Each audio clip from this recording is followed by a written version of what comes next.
the south of the continent in a major show of force. Hundreds of Zimbabwean police, backed by soldiers and army helicopters, were deployed in the country's second city, stopping the main opposition party from launching an anti-government protest march for the second time in 4 days.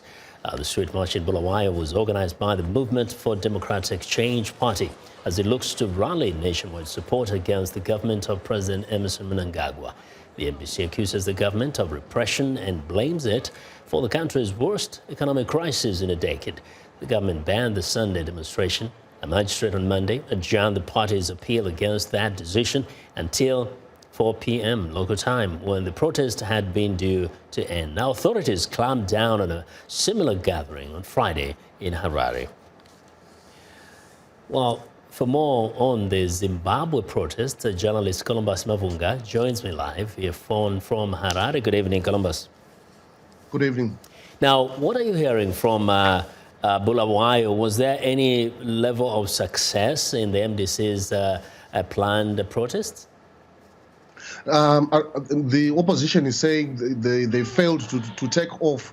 They are saying that there is too much interference from the state security officials. So they are hoping that come Tuesday they are going to another city which is in the Midlands. That's in Gweru, where they are hoping to protest there over the economic decline which has been happening over the past years. Now, because it appears that the courts are agreeing with the government, but opposition had said that they will use different tactics. What are some of the tactics they think they could use to avoid the high-handedness of the government? They are saying they are going to employ what they are calling non-confrontational way to protest. They are keeping that to the card to their chest, but they are saying they're going to be more protests. They're going to move away from the conventional way they get into the streets and get bashed. So they are saying they are grouping, they are putting their strategies together and hoping that they will succeed in getting the international attention to call President Emerson Mnangagwa to address the moribund economy.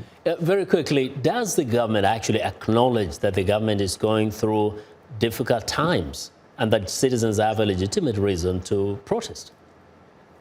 Yes, the government is saying, yes, the economy is not doing well. They're saying the administration of Mnangagwa, which came into power in November 2017, needs time to put things in order. If there are protests, they are saying that will result in looting, lost non-productive productive hours. So that would mean the situation will actually get worse. So, yeah. Well, Columbus, thank you very much for your reporting. That's Columbus Mavunga reporting live via phone from Harare in Zimbabwe.